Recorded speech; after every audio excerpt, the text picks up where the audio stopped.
안녕하세요. 법률이야기입니다.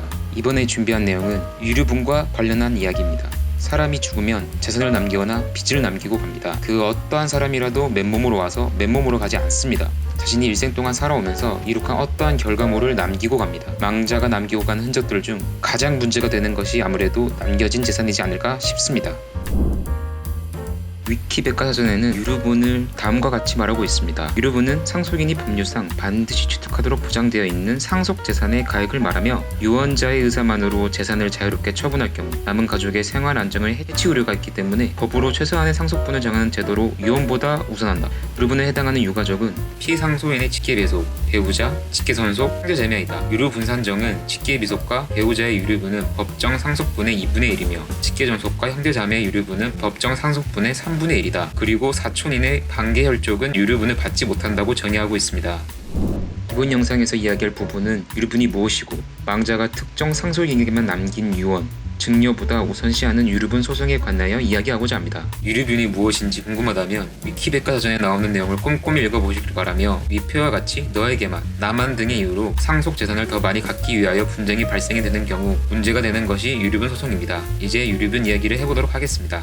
유류분 제도가 만들어지게 된 계기는 유류분이라는 것은 상속재산의 일부를 상속인들에게 반드시 남겨주라는 뜻입니다. 과거에는 남아 선호사상 및 장남이 제사를 지내고 여자들에게는 재산을 물려주지 않는 유교사상 등으로 특정 자녀에게만 편중해서 재산을 주다 보니 이에 소외된 상속인들은 생계가 막막한 경우가 발생이 되었습니다. 이에 상속이 배제된 상속인들 생계를 보장하고자 바로 유류분 제도가 만들어지게 된 것입니다. 대한민국은 자유민주주의 국가로 사적 자치가 허용되고 있습니다. 피상속인이 살아생전에 자신의 재산을 자기가 마음대로 누군가에게만 특정 재산을 주는 것에 대하여 그 행위를 하지 못하도록 막을 수 있는 조치는 없습니다. 그러나 망자가 이룩한 재산을 혼자의 힘으로 축적한 것이 아니라 상속인, 배우자, 자녀들의 도움을 받아서 축적하는 경우도 많이 있기 때문에 특정 상속인 또는 제3자에게 증여, 이혼하는 방법을 통하여 일정 부분 많은 재산을 상속하는 길도 만들어 놓으면서 피상속인이 사망한 경우 상속을 받지 못한 상속인들의 생계를 보장하고자 강제적으로 상속재산을 받을 수 있도록 만들어 놓은 것이 유류분입니다. 그러면 유류분 소송을 할 수 있는 사람은 누구일까요? 첫 번째, 본인의 상속 지분 중 일정 부분을 받지 못한 공동상속인 전부,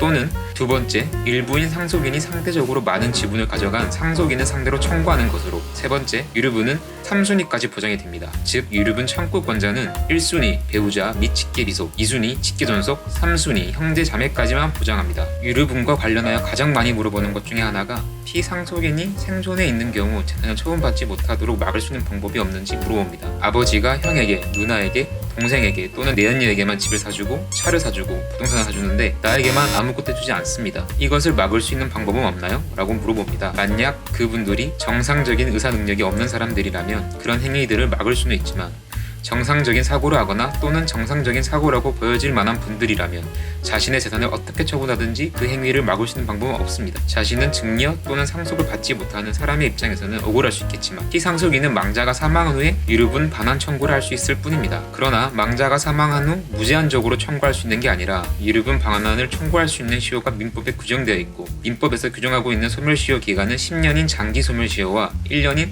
단기 소멸시효가 있습니다. 유류분 소송에서 피상속인이 사망한 때가 상속이 개시된 날로 보고 10년 안에 소송을 제기하라고 규정되어 있기 때문에 소송 실무에서는 장기 소멸시효인 10년이란 기간 때문에 법적인 분쟁이 생기는 경우는 거의 없습니다. 유류분 청구 소송의 대상이 되는 증여는 공동 상속인에 해당되는 사람은 증여한 시기를 불문하고 모두 대상이 됩니다. 즉 증여한 지 10년이 경과해도 유류분 청구 소송의 대상이 됩니다. 문제는 단기 소멸시효인 1년과 관련해서는 많은 법적 문제가 발생됩니다. 피상속인이 누구에게 언제 어떻게 어떤 재산을 주었는지는 상속을 받지 않은 상속인들이 아는 경우도 있고 모르는 경우도 있습니다. 유류분 반환의 청구권은 유류분 권리자가 상속의 개시와 반환해야 할 증여 또는 유증을 한 사실을 안 때부터 1년 이내에 하지 않으면 시효에 의하여 소멸합니다. 다만 상속인 중 누군가가 증여를 받았다는 사실을 알고 있었다면 망자가 사망한 후 1년 이내에 소송을 제기해야 합니다.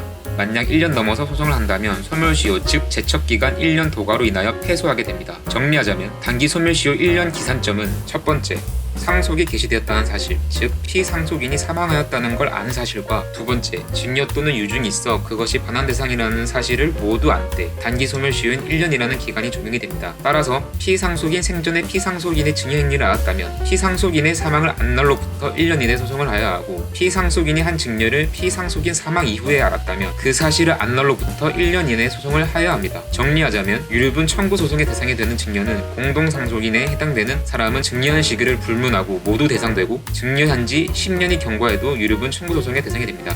이제 유류분이 무엇이고, 특정 상속인에게 증여한 재산 때문에 자신이 받을 상속분, 즉 유류분에 대하여 침해가 있었다면 그 사실을 안 때로부터 1년 이내에 소송을 제기할 수 있다는 사실은 알았을 겁니다. 유류분 상정하는 방법은 일반인들이 계산하기에는 다소 어려울 수 있습니다. 유류분 계산하는 방법은 실사례를 통하여 영상을 달리하여 유류분 산정 방법에 관한 이야기를 하도록 하고, 유류분 계산 방법에 대한 일반 원칙에 대해서만 알려드리겠습니다. 대법원 판례는 유류분은 피상속인의 상속 개시에 있어서 가진 재산의 가액에 증여재산의 가액을 가산하고 채무의 전액을 공제하여 이를 산정한다고 명시적으로 규정하고 있습니다. 또한 대법원은 상속 개시 당시를 기준으로 원몰 반환 원칙을 명시적으로 규정하고 있습니다. 즉 유류분을 산정할 때 증여받은 재산의 시가는 상속 개시 당시를 기준으로 원몰 반환이 원칙이고, 만약 원몰 반환이 불가능하여 가액 반환을 해야 하는 경우에는 그 가액은 사실심 변론 종결시를 기준으로 산정합니다. 유류분 산정 방법은 법률적으로 정해진 기준은 있지만 소송에 들어가게 된다면 검토해야 될 사안이 많기 때문에 유류분 산정과 관련한 영상은 따로 준비하도록 하겠습니다. 혹시 이런 생각 해보셨나요? 만약 여러 명의 상속인이 있는 경우에 장남이 모든 재산을 상속받았다면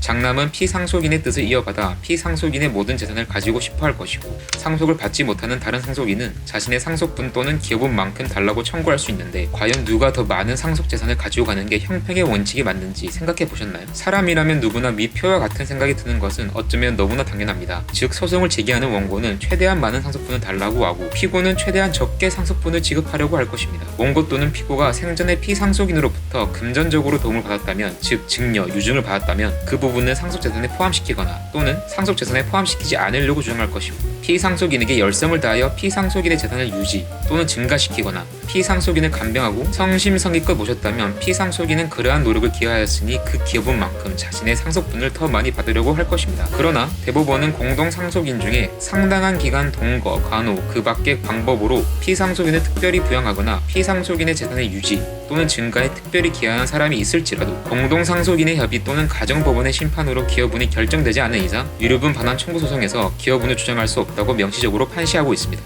참고로 유류분을 포함한 상속의 포기는 상속에 개시된 후 3개월 이내에 상속 포기 신고를 통하여 효력이 있습니다. 만약 상속 개시 전에 한 상속 포기 약정은 효력이 없습니다. 유류분은 가족 간의 전쟁이라고 합니다. 아끼는 상속인에게 재산을 더 물려주는 방법은 살아있을 때 미리 증여 및 유증하는 방법은 있기는 하지만, 특정 상속인에게 모든 재산을 주는 것은 사후에 법률 문제가 발생이 됩니다. 가능하면 법정 비율만큼 상속인들에게 상속을 하고 사후에 가족 간의 다툼이 발생되지 않았으면 좋겠습니다. 이상으로 유류분과 관련한 이야기를 나누어 봤습니다. 혹시 유류분에 관하여 궁금하신 게 있다면 댓글 등에 남겨주세요. 끝까지 시청해주신 분들에게 진심으로 감사의 말씀을 전합니다.